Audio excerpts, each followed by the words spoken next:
नमस्कार, सगरमाथा प्राइम समाचारमा स्वागत छ। म अर्जुन नेपाल। नमस्कार, म ज्योति पौडेल। समाचारको सुरुमा प्रमुख समाचार। सबै भ्रष्टहरूलाई कारबाही गर्ने प्रधानमन्त्री दाहालको चेतावनी। सरकार सुशासन, सामाजिक न्याय र समृद्धिमा केन्द्रित भएर काम गरिरहेको दावी। जनविरोधी शक्तिहरू सलबलाउँदा पनि सरकार गम्भीर नबनेको एमाले अध्यक्ष ओलीको आरोप। पूर्व राजा ज्ञानेन्द्र शाहप्रति आक्रोश व्यक्त। महाकाली करिडोरको ट्र्याक खुलाउने कार्यले अब गति पाउने काङ्ग्रेस प्रमुख सचेतक लेखकको भनाई। 1.5 वर्षभित्र करिडोरको ट्र्याक खुलिसक्ने दावी। युक्रेनको राजधानी किभमा रुसी आक्रमण आज पनि जारी। एक बिहानै किभका विभिन्न स्थानमा 5वटा रुसी क्षेप्यास्त्र प्रहार।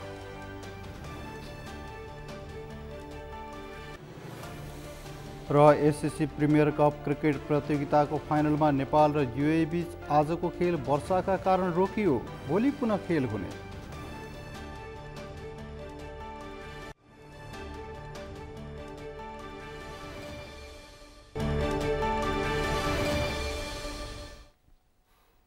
सगरमाथा प्राइम समाचार अब विस्तारमा। प्रधानमन्त्री पुष्पकमल दाहालले 2048 साल यताका सबै भ्रष्टहरूलाई कारबाही गर्ने बताउनु भएको छ। प्रधानमन्त्री दाहालले पार्टीको चुनावी घोषणा पत्रमा उल्लेख भए अनुसार आयोग बनाएर छानबिन गरी ती भ्रष्टहरूलाई कारबाही गर्ने बताउनु भएको हो।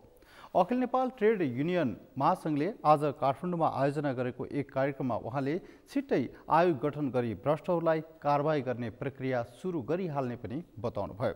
अहिले सबैभन्दा बढी भ्रष्टहरू नै भ्रष्टाचार विरुद्ध बोलेको देख्दा आफूलाई अनौठो लागिरहेको प्रतिक्रिया दिँदै प्रधानमन्त्री दाहालले उनीहरूलाई छानबिन गर्नका लागि तत्काल पहल कदमी लिने बताउनुभयो। उहाँले पूर्व राजा ज्ञानेन्द्र शाहप्रति सङ्केत गर्दै भ्रष्टाचार विरुद्ध कडा वक्तव्य दिएपछि इतिहासको फोहोरको डङ्गुरमा फालिएकाहरू फेरि बाहिर निस्कने प्रयास गरेको भन्दै त्यस्ता प्रवृत्ति विरुद्ध खडा हुन पनि पार्टीका नेता कार्यकर्तालाई निर्देशन दिनुभयो। प्रधानमन्त्री दाहालले सरकारले सुशासन, सामाजिक न्याय र समृद्धिमा केन्द्रित भएर काम गरिरहेको दावी समेत गर्नुभयो।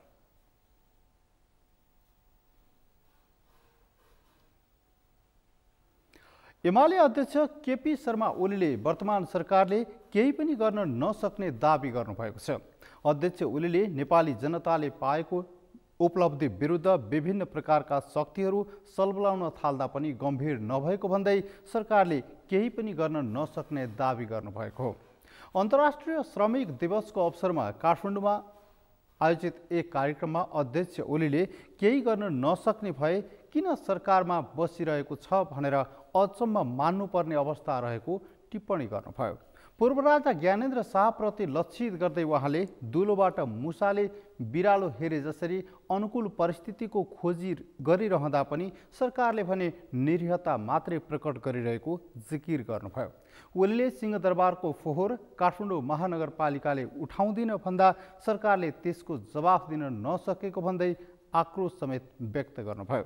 सिंहदरबारको फोहोर उठाउने काम ठेक्कामा दिएको ठेकेदारले काम नगरेको उल्लेख गर्दै उहाँले सरकार र ठेकेदार बीचको सम्बन्धबारे खोजी गर्नुपर्ने बताउनुभयो।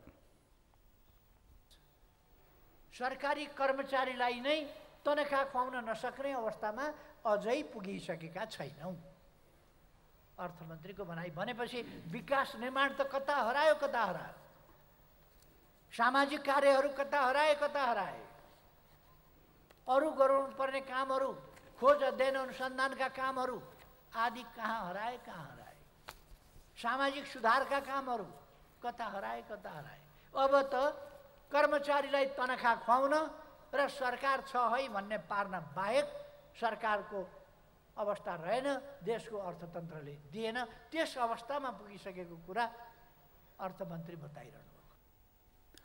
ओलीले श्रमिकहरू बीच फाटो ल्याउने प्रयास फेरि पनि भइरहेको उल्लेख गर्दै त्यसलाई निस्तेज पारेर अघि बढ्न सबै मजदुरहरूलाई एकताबद्ध हुन पनि आह्वान गर्नुभयो। राष्ट्रिय प्रजातन्त्र पार्टीका अध्यक्ष राजेन्द्र लिङदेनले राज्यले श्रमिकहरूलाई शिक्षा र स्वास्थ्यको सेवा निःशुल्क दिनुपर्ने बताउनु भएको छ। 134औं अन्तर्राष्ट्रिय श्रमिक दिवसको अवसरमा पार्टी सम्बद्ध ट्रेड युनियन महासङ्घले आज आयोजना गरेको कार्यक्रममा अध्यक्ष लिङदेनले श्रमिकहरूलाई निःशुल्क शिक्षा र स्वास्थ्यको सेवा दिनुपर्ने बताउनु भएको हो। उहाँले श्रमिकको जीवन मर्यादित र सुरक्षित हुन नसकेको भन्दै श्रमिकहरूको मर्यादा सुरक्षा र जीविकाको सुरक्षातर्फ राज्यले ध्यान दिनुपर्ने बताउनु भयो। उहाँले सबै श्रमिकहरूलाई सरकारले स्वास्थ्य बिमाको दायरामा ल्याउनुपर्ने उल्लेख गर्नुभयो। अध्यक्ष लिङदेनले श्रमिकहरूलाई सूचीकृत गर्ने र परिचय पत्रको व्यवस्था गर्नुपर्नेमा जोड दिनुभयो। को काम अथवा त्यो समय आजको हाम्रो श्रम क्षेत्र के मर्यादित छ, के सुरक्षित छ, के आजको जीवन धान्न सक्ने अवस्था छ, यसतर्फ पनि यस्तो बेला समीक्षा हुनुपर्छ। अहिले पनि श्रमिकहरूको जीवन पूर्ण रूपले मर्यादित हुन सकेको छैन, सुरक्षित त छैन नै। राज्यको निर्माणमा सबभन्दा ठुलो योगदान पुर्याउने श्रमिक क्षेत्र राज्यको क्षेत्रबाट सबभन्दा धेरै उपेक्षित छ। अध्यक्ष लिङदेनले देश बाहिरबाट श्रम इजाजत बिना नेपालमा विदेशीले काम गरिरहेको भन्दै त्यसतर्फ सरकारको ध्यानाकर्षण गराउनुभयो।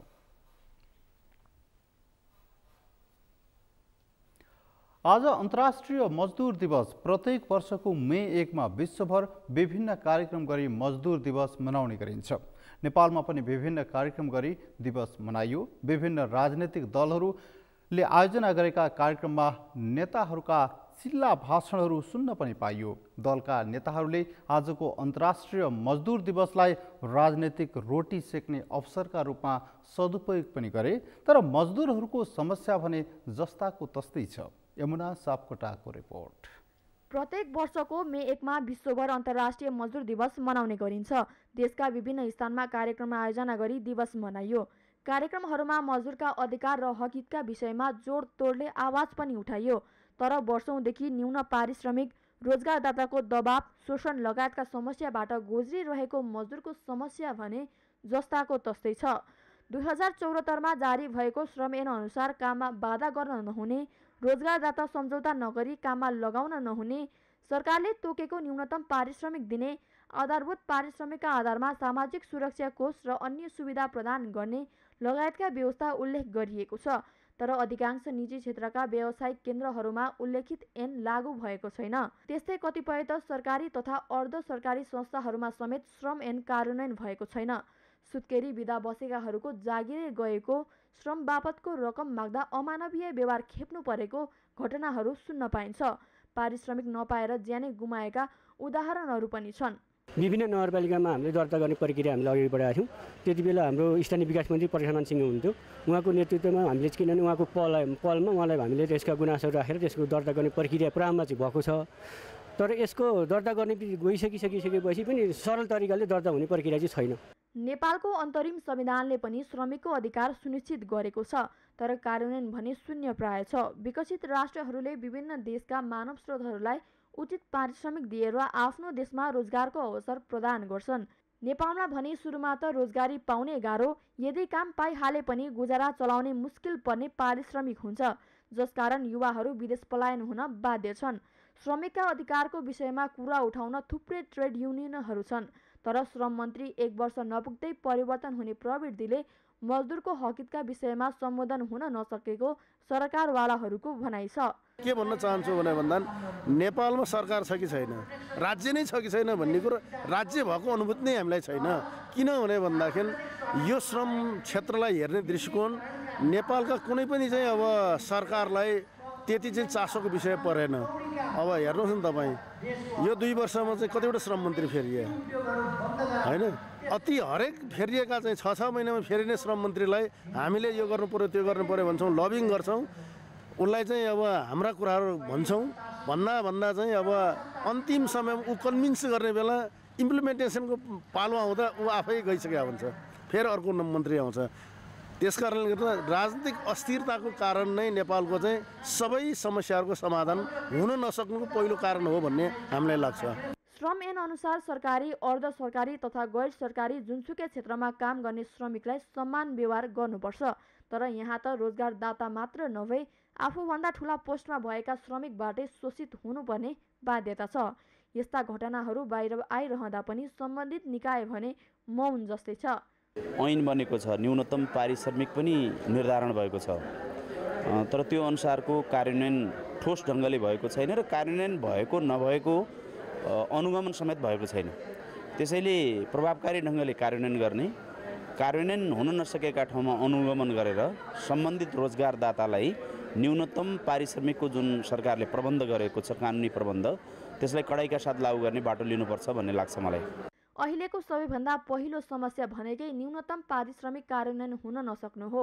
ऐनमा व्यवस्था भएअनुसार पारिश्रमिक दिने सायदै कुनै निजी क्षेत्र होला। त्यो बाहेक नियुक्ति पत्र, बिरामी बिदा बापतका सेवा सुविधा त ऐनमा मात्र सीमित छ। श्रम जीविका लागि भन्दै राजनीति गरेकाहरूले सबै समस्या थाहा हुँदाहुँदै पनि बुझ पचाएर बसेका छन्। मजदुर दिवसका अवसरमा टाई सुट लगाएर श्रमिक नेताहरूको भाषण पनि आकर्षण हुने गर्छन्। तर वास्तविक श्रमिकहरूको पीडा उनीहरूसँगै छ। श्रम शोषण न्यून गरी श्रम ऐनलाई कार्यान्वयन गर्न सरकार, रोजगारदाता र सरकारवाला एकजुट भएर लागि पर्नुको विकल्प छैन। सगरमाथा टेलिभिजनका लागि क्यामेरामा सुनिल कोलीका साथमा यमुना सापकोटा, काठमाडौँ। आज अन्तर्राष्ट्रिय मजदुर दिवस देशभर विभिन्न कार्यक्रम गरी मनाइयो। आजको दिन मजदुरका हक अधिकार प्राप्तिका लागि मजदुर दिवस मनाउने परम्परा नै बनेको छ। तर वर्षौंदेखि न्यून पारिश्रमिक, रोजगारदाताको दबाव, शोषण लगायतका समस्याबाट गुज्रिरहेका मजदुरहरूको समस्या भने जस्ताको तस्तै छ। यसै सन्दर्भमा आजको सगरमाथा जनबोलीमा हामीले सर्वसाधारणलाई सोधेका थियौँ, मजदुरले तोकिएको न्यूनतम पारिश्रमिक पाउने वातावरण बनाउन के गर्नु पर्ला? हेरौँ उनीहरूको भनाइ उनीहरूकै शैलीमा।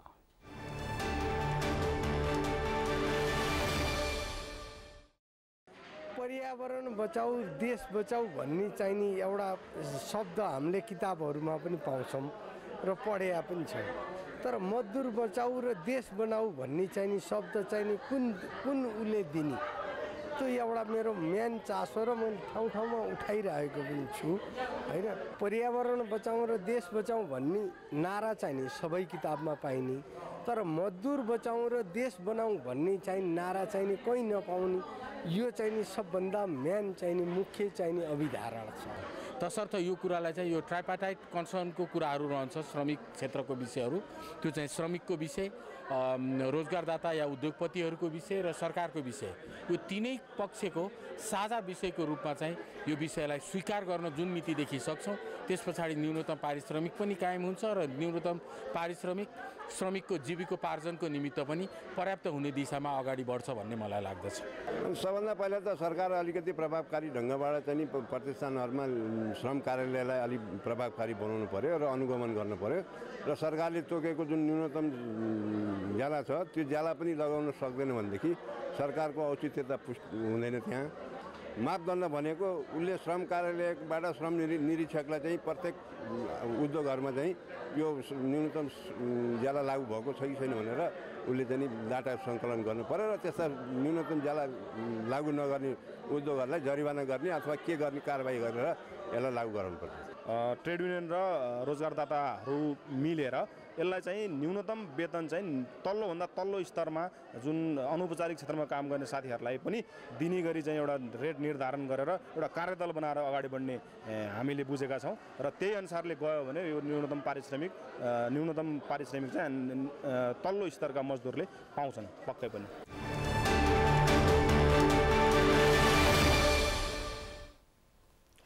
प्रधानमन्त्री पुष्पकमल दाहालले राष्ट्रिय आविष्कार केन्द्रका संस्थापक महावीर पुन र उहाँको अभियानलाई सरकारले वास्ता गरेन भन्नु गलत भएको बताउनु भएको छ। आज प्रेस सेन्टर नेपाल चितवनले आयोजना गरेको पत्रकार सम्मेलनमा उहाँले यस्तो बताउनु भएको हो। उहाँले वैशाख 14 गते महावीर पुन बालुवाटार गएको र आफूसँग भेटवार्ता गरेपछि आन्दोलनमा उत्रिएको बताउनुभयो। उहाँले महावीर पुनले आफूसँग केही माग राखेको र ती माग पूरा गर्न सरकार तयार रहेको पनि बताउनुभयो। उहाँले सरकारले महावीर पुललाई वास्ता गरेन भन्नु गलत भएको बताउनुभयो। बस्नु अघिल्लो दिन मका आउनु भएको थियो बालुवाटारमा, राम्रो कुराकानी भयो। उहाँले आफ्ना मागहरू भनेर केही बुँदाहरू मलाई दिनुभएको छ, जसमा पहिला त उहाँले जीडीपी को 1% भन्ने रहेछ उहाँको सोचाइ, तर अब अहिले देशको सबै आर्थिक स्थिति हेर्दा जीडीपी को होइन विकास बजेटको 1% भन्नुभएको छ। मैले बजेटमा तपाईँको माग सम्बोधन गर्न मेरो पुरै प्रयास हुन्छ भने राम्रो छलफल भयो। अनि उहाँले हिँड्ने बेलामा म त माइती घर मण्डलमा बस्छु है, कस्तो हुँदो रहेछ विचार गर्नुपर्ने छ भन्नुभएको थियो हाँसी हाँसी। अनि मैले भने मैले नै गएर माइती घर मण्डलमा बस्नुहोस् त भन्न मिल्दैन, तपाईँ बस्नुभयो भने मलाई सजिलै हुन्छ बजेट बनाउन पनि भनेको थिएँ। त्यसकारण त्यहाँ कुनै महावीर पुन जानुभयो सरकारले वास्ता गरेन भन्ने बिल्कुल झुटो कुरा हो। प्रधानमन्त्री दाहालले पूर्व लडाकुलाई रकम दिने विषय 2071 को सरकारले गरेको निर्णय भएको बताउनुभयो। उहाँले तत्कालीन समयमा अर्थमन्त्री विष्णु पौडेल रहेको र कांग्रेस एवं एमालेको सरकार रहँदा छलफल भएर टुङ्गिएको विषय भएको बताउनुभयो। तत्कालीन समयमा सर्वोच्च अदालतमा मुद्दा परेका कारण रोकिएको र अहिले दिन मिल्ने गरी फैसला भएकाले रकम दिन लागि बताउनुभयो। उहाँले आर्थिक समस्याका कारण लडाकुलाई किस्ताबन्दीमा रकम दिने विषयमा छलफल भइरहेको पनि बताउनुभयो। प्रधानमन्त्री दाहालले राष्ट्रिय स्वतन्त्र पार्टी आफू नेतृत्वको सरकारमा आउने पनि दावी गर्नुभयो।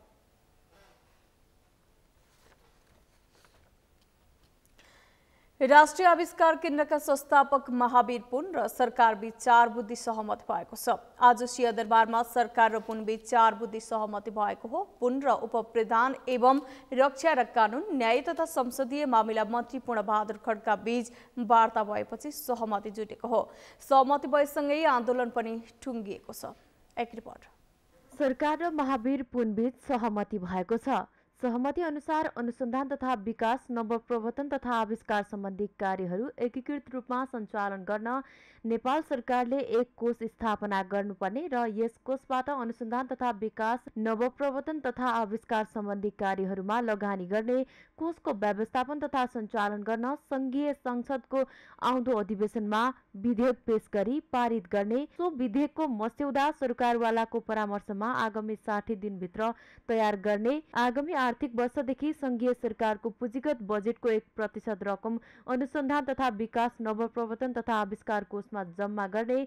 अनुसन्धान तथा विकास, नवप्रवर्तन तथा आविष्कारलाई प्रबोधन गर्न आवश्यक नीतिगत, कानुनी एवं संस्थागत प्रबोधन गर्ने। आविष्कारबाट उत्पादित वस्तु तथा सेवालाई आवश्यक पर्ने अनुमति, लाइसेन्स, दर्ता, सञ्चालन तथा दिगोपन कायम गर्ने विषयसँग सम्बन्धित कानुनमा सुधार गरी सहजीकरण गर्ने।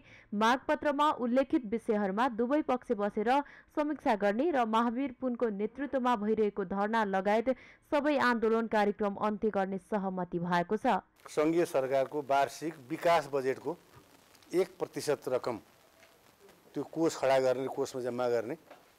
त्यसपछि त्यो कोषको सञ्चालन, व्यवस्थापन र लगानी गर्ने विधिहरू, प्रक्रियाहरू, संस्थाहरू, सङ्गठनहरू, विभागहरू, निकायहरू जो महावीर पुञ्जीले आफ्नो अरू 4 बुँदेभित्र जे कुराहरूको आवश्यकता उहाँले दर्शाउनु भएको छ, ती सबै कुराहरूलाई सम्बोधन हुने गरी आउने बजेट अधिवेशनमा हामीले विधेयक तयार गरेर पेश गर्ने र बजेट अधिवेशनकै चालु अधिवेशन जुन हुँदैछ बजेट अधिवेशन, त्यही अधिवेशनबाट त्यो कानुनलाई संसदबाट पारित गर्ने।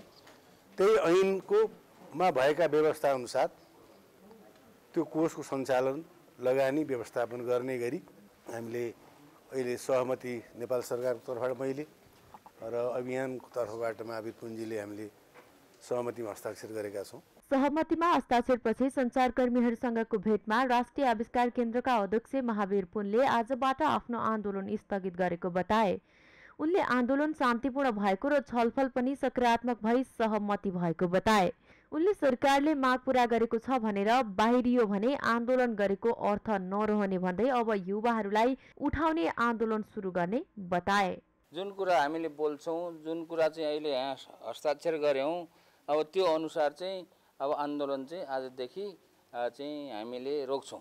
अब हाम्रो प्रयास के हुन्छ भने अर्को आन्दोलन त्यो अर्को आन्दोलन भनेको अर्को प्रयास एकदमै अब चाहिँ युवाहरू लाग्नुपर्छ।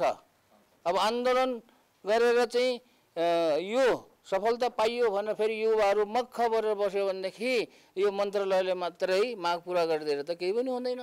त्यस कारणले अबको मेरो आन्दोलन के हुन्छ त भन्दाखेरि युवाहरूलाई चाहिँ जागरुक गराउने, सुतिरहेका छन् युवाहरू छन् भनेदेखि उनीहरूलाई उठाउने र उठेकोलाई चाहिँ धकेलेर अझै माथि पुर्याउने। अध्यक्ष पुनले आन्दोलनमा एकताबद्ध जनाउने सम्पूर्ण नागरिकहरूलाई धन्यवाद दिए। 17 वर्ष अघि सत्ता त्यागे यता तत्कालीन राजा ज्ञानेन्द्र शाह आम नेपाली सरह जीवनयापन गरिरहेका छन्। 2062-63 को दोस्रो जनआन्दोलनपछि नेपालमा राजतन्त्र अन्त्य भई गणतन्त्र स्थापना भइसकेको छ। तर अझै पनि राजनीतिक दलहरू बेला बेलामा राजाको कुनै पनि अभिव्यक्तिसँग झस्कने र आक्रोश पोख्ने गर्छन्। यशोदा भण्डारीको रिपोर्ट। कोशी प्रदेशको नामकरणमा असन्तुष्ट जनाउँदै निरन्तर विरोधमा उत्रिएका पहिचानवादीहरूले झापामा आफू विरुद्ध ढुङ्गामुढा प्रहार र कालो झण्डा प्रदर्शनपछि एमाले अध्यक्ष ओलीले सरकारप्रति रोष प्रकट गरेका छन्।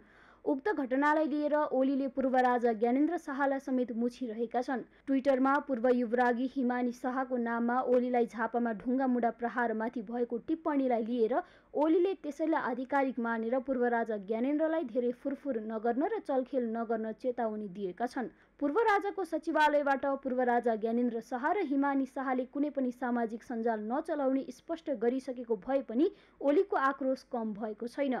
अहिले आम नेपाली नागरिक सरह जीवनयापन गरिरहेका पूर्व राजा ज्ञानेन्द्रले कतै कुनै सभा सम्मेलनमा भाग लिँदा अभिव्यक्ति दिँदा राजनीतिक दलहरूलाई टाउको दुखाइको विषय बन्ने गरेको धेरै उदाहरण छन्। मेडिकल व्यवसायी दुर्गा प्रसाईको कार्यक्रममा उद्घाटन गरेपछि पूर्व राजा ज्ञानेन्द्र ओलीको आक्रोशको शिकार भएका हुन्। यद्यपि त्यहाँ ज्ञानेन्द्रले कुनै सम्बोधन नगरे पनि राजतन्त्र पुनर्स्थापना हुनुपर्छ भन्नेमा त्यो बेला एमालेका केन्द्रीय सदस्य समेत रहेका दुर्गा प्रसाई सहितको ठुलै जमात थियो। गत फागुन 7 प्रजातन्त्र दिवसका दिन दल र राज संस्थाले सहकार्य गर्न अब ढिला गर्न नहुने अभिव्यक्तिले राजनीतिक दलहरू सशङ्कित भएका छन्। जनताको राजनीतिक दलप्रतिको असन्तुष्टिले कतै फेरि राजतन्त्र त फर्किने होइन भनेर राजनीतिक दलहरू त्रसित छन्। पूर्व राजा ज्ञानेन्द्रका गतिविधिहरू यसभन्दा अगाडि निकट विगतमा झापा केन्द्रित भएर विभिन्न औपचारिक खालकै गतिविधिहरू भए, कतिपय सन्दर्भमा औपचारिक रूपमा वक्तव्यहरू पनि आएका प्रसङ्गहरू पनि छन्। यी सब चिजहरू छन् र यो चाहिँ अहिलेको अवस्थामा यो शोचनीय विषय हो, गम्भीर विषय हो। यो धमिलो पानीमा माछा मार्ने दुष्प्रयत्न कहीँ कतैबाट त हुन खोजिरहेको छैन भन्ने कुरामा हामी सचेत छौँ। खास गरी यो धेरै ठुलो त्याग, बलिदान, शहादतपछि प्राप्त भएको यो अधिकार हो, प्राप्त भएको उपलब्धि हो। यसको रक्षा र विकासका निम्ति नेकपा एमाले प्रतिबद्ध छ। अहिले जनताहरू पुराना राजनीतिक दलहरूको विकल्प खोजिरहेका छन्। उपनिर्वाचनमा 3वटै क्षेत्रमा हार बिहोरेपछि एमाले चाहिँ अत्तालिएको विश्लेषण पनि हुने गरेको छ। गुमेको साग फिर्ता आउँछ कि भन्ने योजना अन्तर्गत ओलीले पूर्व राजा र उनका परिवारलाई निशाना बनाइरहेको तर्क गर्नेहरू पनि छन्। विश्लेषकहरू राजतन्त्र फ्यालेर गणतन्त्र ल्याएकाहरूलाई संघीयतावादी र गणतन्त्रवादीले नै ढुङ्गामुढा गर्दा राजालाई किन दोष दिने भन्ने तर्क गर्छन्। त्यहाँ तपाईँ समेतका मतदाताहरूले तपाईँलाई नै गणतन्त्रवादीहरूले संघीयतावादीले नै ढुङ्गा हाने भने राजालाई किन गाली गर्नु पर्यो? किनभने दुधले मुख पोलेको मान्छे मोही फुकेर पिउँछ। तपाईँले गणतन्त्र ल्याएको 17 वर्ष पुग्दा नपुग्दा राजाले हिजो नेपाली जनताको नासो, नेपाली जनतालाई समर्पण गर्ने भनेर छोडेर हिँडेका थिए। आज 16-17 वर्ष पुग्दा होइन राजा, तिमीले यो नासो छोड्न पाउँदैनौ भनेर जिल्लाबाट अब जनताहरू राजाको नागरिक अभिनन्दन गर्नलाई निस्किए। 2062-63 7 राजनीतिक दलले देशमा प्रजातन्त्र पुनर्स्थापनाका लागि गरेको आन्दोलनपछि देशमा राजतन्त्रको अन्त्य भई गणतन्त्र आइसकेको छ। गणतन्त्र स्थापना भएको 2 दशक पनि नपुग्दै सर्वसाधारणहरू 100वटा राजालाई पाल्नुभन्दा एउटै राजा ठिक भन्न थालिसकेको वास्तविकताले राजनीतिक दलहरूलाई अब सकिने वा साँच्चिने बाहेक अरू विकल्प छैन। सगरमाथा टेलिभिजनका लागि क्यामेरामा लिमबहादुर खत्रीका साथमा यशोदा भण्डारी, काठमाडौँ। समाचारमा अब पालो विश्रामको। विश्रामपछि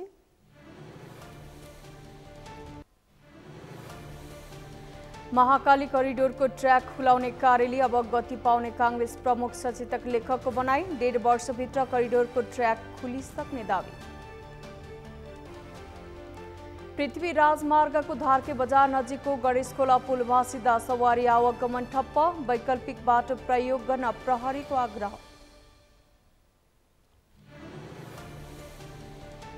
र युक्रेनको राजधानी किभमा रुसी आक्रमण आज पनि जारी। एका बिहानै किभका विभिन्न स्थानमा 5वटा रुसी क्षेप्यास्त्र प्रहार।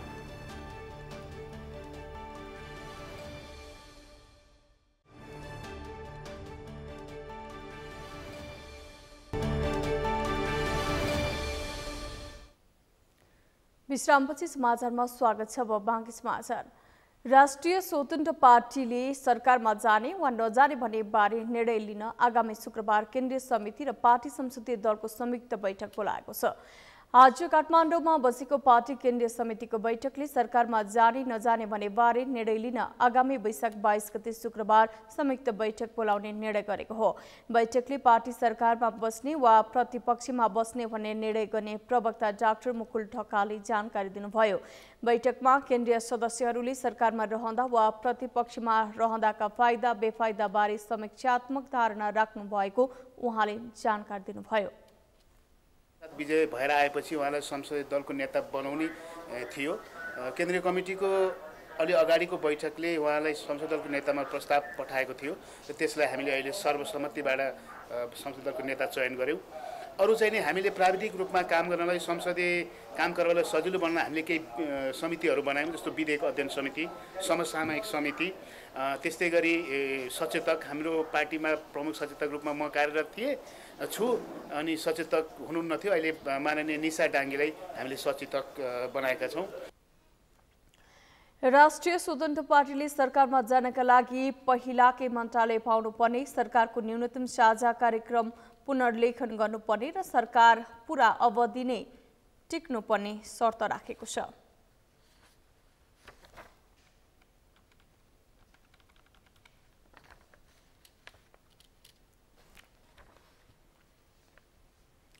नेपाली कांग्रेसका प्रमुख सचेतक एवं पूर्व मन्त्री रमेश लेखकले महाकाली करिडोरको ट्र्याक खुलाउने कार्यले अब गति पाउने बताउनु भएको छ। कञ्चनपुर निर्वाचन क्षेत्र नम्बर 3बाट निर्वाचित सांसद समेत रहनुभएका कांग्रेस नेता लेखकले विगतमा सरकारको उदासीनताका कारण निर्माणमा ढिलाइ भएको बताउँदै अब 1.5 वर्षभित्र करिडोरको ट्र्याक खुलिसक्ने दावी गर्नुभयो।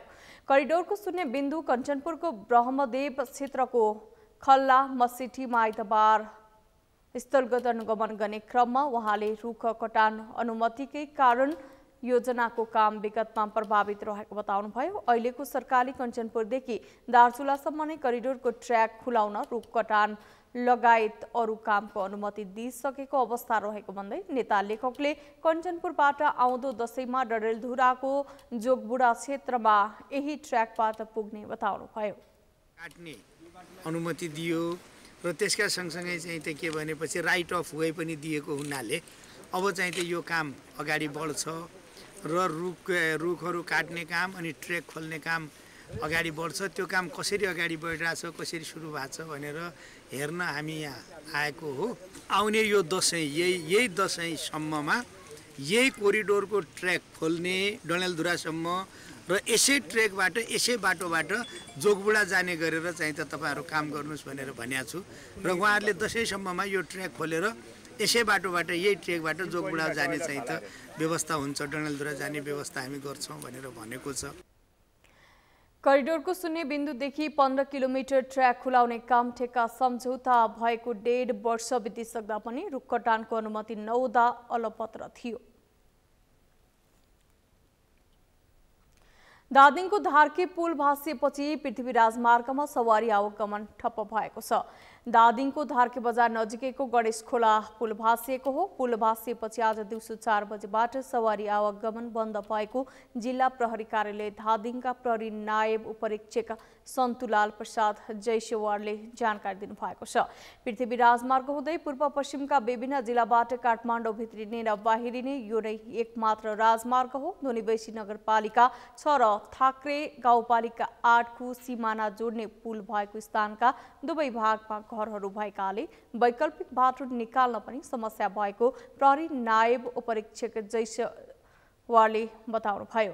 पुलमा सवारी आवागमन गराउन सक्ने अवस्था नभएपछि पृथ्वी राजमार्ग हुँदै काठमाडौँ भित्रिने र बाहिरिने सवारी साधनहरूलाई वैकल्पिक बाटो प्रयोग गर्न प्रहरीले आग्रह गरेको छ। सडक आयोजनाले नयाँ पुल निर्माणको काम गरिरहेको छ। नयाँ पुल बन्ने स्थानमा जग खन्ने क्रममा पुरानो पुलको पिल्लर छेउछाउमा पनि कोतली दिँदा थप क्षति पुगेको स्थानीयहरूले बताएका छन्।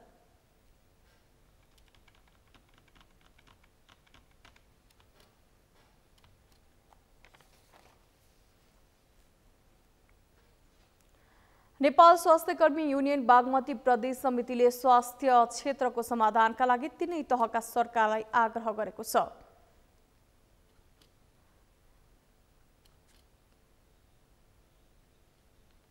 नेपाल स्वास्थ्य कर्मी युनियन बागमती प्रदेश समितिले स्वास्थ्य क्षेत्रमा देखिएको समस्या समाधानका लागि सरकारलाई आग्रह गरेको छ।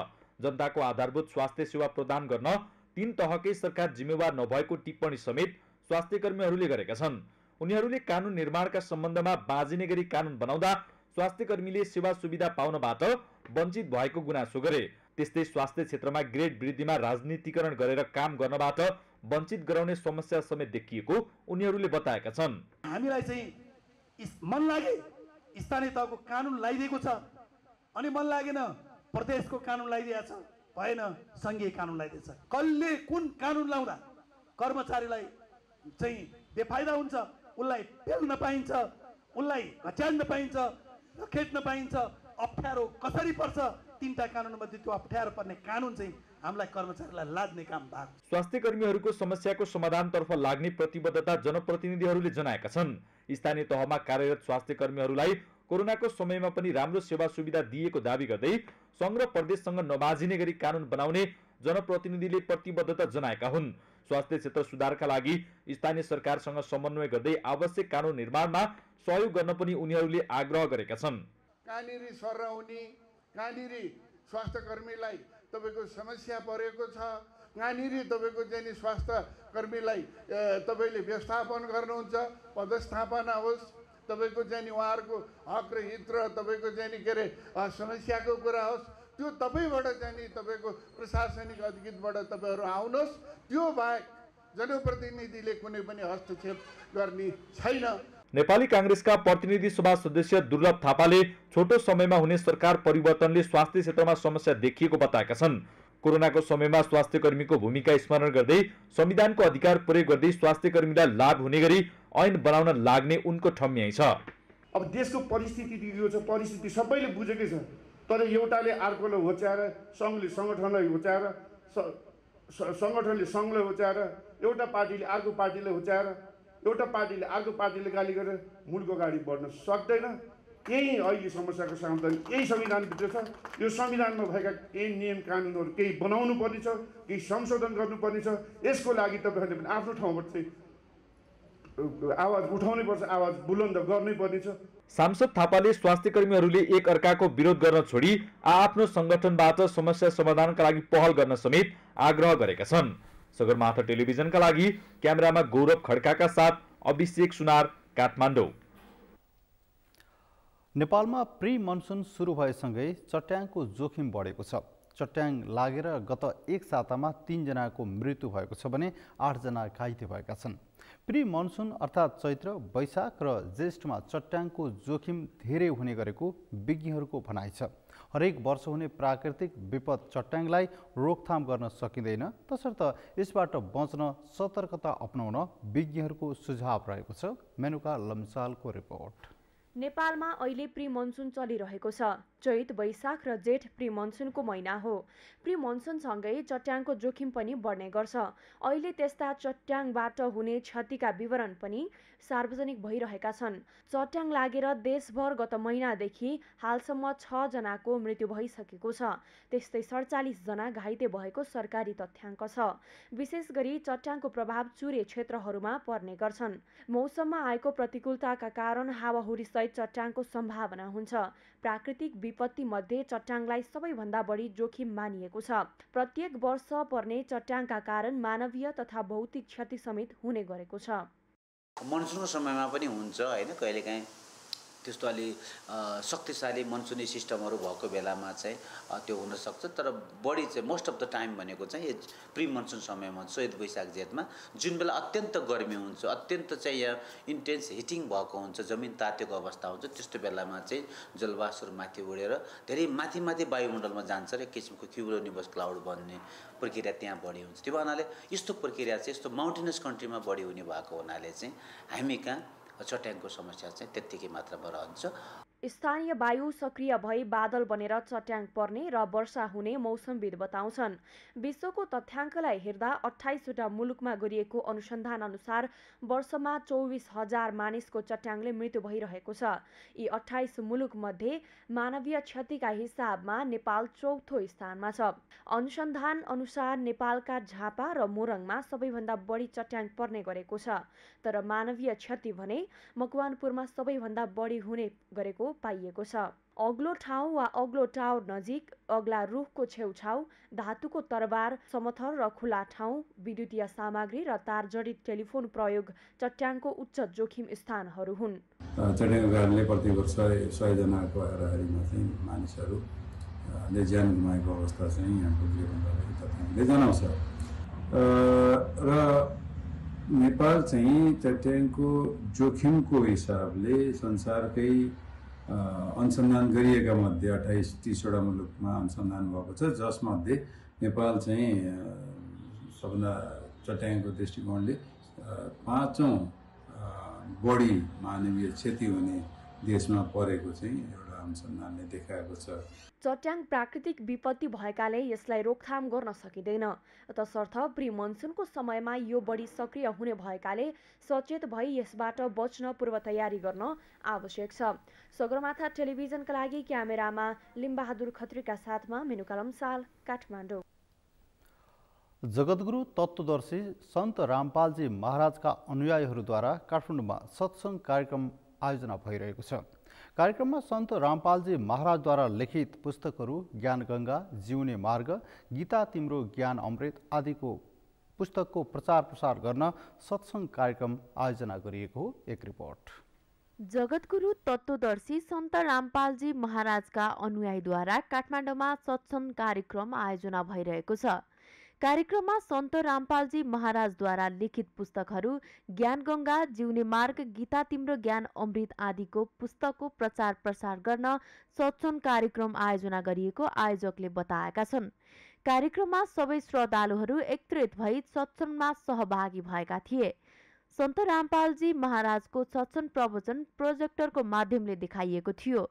सन्त रामपालजी महाराजको ज्ञान ग्रहण गरी भक्ति गर्ने मानिसहरूको सबै दुःख कष्टहरू निवारण हुने, विज्ञहरूले पनि गर्न नसक्ने जस्ता लाभ भक्तिबाट हुन्छ भन्ने बताउँदै आफूहरूसँग घटेका अनुभवहरू पनि सन्त रामपालजी महाराजका अनुयायीहरूले बताएका छन्। मन्दिर जाने, मस्जिद जाने, गुरुद्वारा जाने अथवा कोही जाने त्यो भक्ति होइन। भक्ति भनेको आत्मसन्तुष्टि हुनुपर्छ, आत्मालाई परमात्मामा जोड्नुपर्छ, त्यो नै भक्ति हो, जसबाट सुख समृद्धि सबै हुन्छ र मानवको कल्याणको साथसाथै सम्पूर्णको हित मात्रै सोचिन्छ, त्यो नै भक्ति हो। र परमेश्वरले मात्रै यस मानव र संसारको कल्याण गर्न सक्ने हुनाले परमात्मा परमेश्वर कवि साहेबको एउटा स्मरण र उहाँलाई भक्तिभाव गर्दै गुरुदेव रामपालजी महाराज हुनुहुन्छ, उहाँले नै तत्त्वदर्शी गुरुको रूपमा यो संसारलाई अहिले प्रेरणा दिने र मोक्ष गराउन सक्नुहुन्छ, अरू अन्यथा कुनै पनि छैन। सन्त रामपालद्वारा लेखिएका पुस्तक निशुल्क वितरण हुने गरेको छ। यी पुस्तकहरू पढेर जस्तो सुकै कुलत पनि छुट्ने, शास्त्रहरूको वास्तविक रहस्य थाहा हुने र मोक्ष प्राप्त हुने कुरा अनुयायीहरूले बताएका छन्। भक्तिले मात्रै मानिसको समस्या दूर हुन्छ भनेर स्पष्ट गरिएको छ। तर चाहिँ बाटो एउटै छ, परमात्मा एउटै छ, प्राप्ति गर्ने मेथड एउटै छ। त्यो विधिबाट जाँदाखेरि सम्पूर्ण दुःख कष्ट सुख सम्पूर्ण यसैमा दुःख कष्ट नाश हुन्छ, सुख समृद्धि प्राप्त हुन्छ भन्ने जुन आधार छ, त्यही आधारमा मैले जब यो मार्ग अवलम्बन गरेँ। काठमाडौँ लगायत नेपालका 30 भन्दा बढी जिल्लाहरूमा यस्ता कार्यक्रमहरू सन्त रामपालजी महाराजका अनुयायीद्वारा गरिन्छ। हरेक साता यस्ता कार्यक्रमहरू हुने गरेका छन्, जसबाट सर्वसाधारणहरू सन्त रामपालजी महाराजसँग जोडिरहेका छन्। सन्त रामपालजी महाराज विश्वमा एकमात्र तत्त्वदर्शी सन्त हुन्। महाराजजी बताइरहनु भएको शास्त्र प्रमाणित आध्यात्मिक ज्ञान र सत्य भक्ति विधिले करोडौं मानिसहरूले अन्धविश्वास, मंसाहार, दुराचार, कुलत, भ्रष्टाचार, पाखदण्ड, दाइजो प्रथा जस्ता विकृतिहरू त्यागेर स्वच्छ सुखी जीवन बिताइरहेका छन्। साथै नास्ट्रोदमन, फ्लोरेन्स आदि विश्व प्रसिद्ध भविष्य वक्ताहरूका अनुसार सन्त रामपालजी महाराजको तत्त्वज्ञानको माध्यमले नै छिटै पुरै विश्वमा शान्ति स्थापित भई सतयुग भन्दा पनि राम्रो समय आउने कुरा यहाँका अनुयायीहरूले दाबी गरेका छन्। सगरमाथा प्राइम समाचारमा पालो भएको छ विश्रामको। विश्रामपछि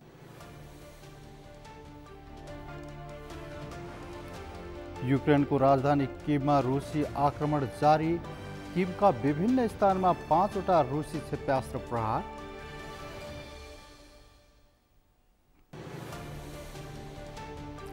र एसएससी प्रिमियर कप क्रिकेट प्रतियोगिताको फाइनलमा नेपाल र युएई बीच आजको खेल वर्षाका कारण रोकियो। भोलि पुनः खेल हुने।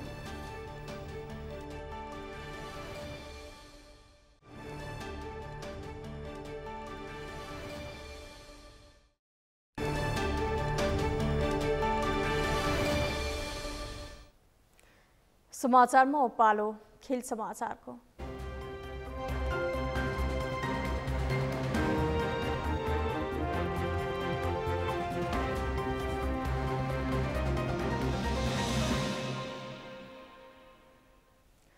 एसीसी प्रिमियर कपको फाइनलमा नेपाल र युए बीचको खेल वर्षाका कारण आज पुरा हुन नसकेको खेल भोलि हुने भएको छ।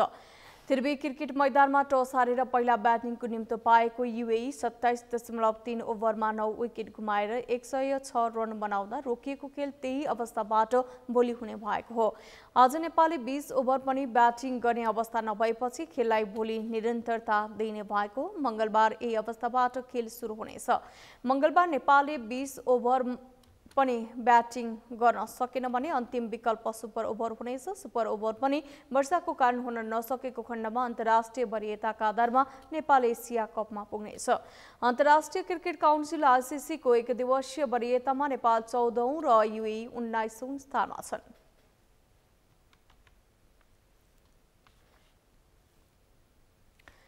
समाचारको अन्त्यमा मुख्य समाचार पुनः एकपटक। सबै भ्रष्टहरूलाई कारबाही गर्ने प्रधानमन्त्री दाहालको चेतावनी। सरकार सुशासन, सामाजिक न्याय र समृद्धिमा केन्द्रित भएर काम गरिरहेको दाबी। जनविरोधी शक्तिहरू सलबलाउँदा पनि सरकार गम्भीर नबनेको एमाले अध्यक्ष ओलीको आरोप। पूर्व राजा ज्ञानेन्द्र शाहप्रति आक्रोश व्यक्त।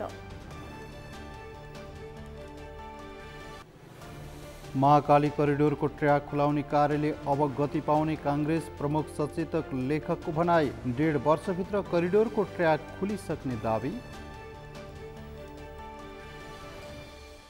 युक्रेनको राजधानी किभमा रुसी आक्रमण आज पनि जारी। एक बिहानै किभका विभिन्न स्थानमा 5वटा रुसी क्षेप्यास्त्र प्रहार।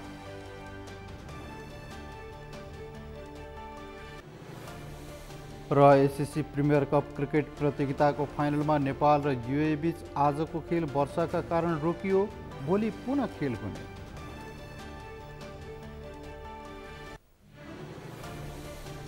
हौस् त सगरमाथा समाचार अहिलेलाई सकियो। तपाईँ समाचार बुलेटिनका साथै सगरमाथा टेलिभिजनका सम्पूर्ण कार्यक्रम www.sagarmatha.tv मा पनि पढ्न र हेर्न सक्नुहुनेछ।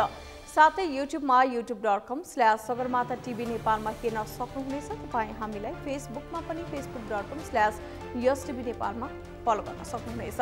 समाचारको शिखर, नेपालको गौरव, नेपालको पहिलो न्युज च्यानल सगरमाथा टेलिभिजन हेर्दै गर्नुहोला। नमस्कार।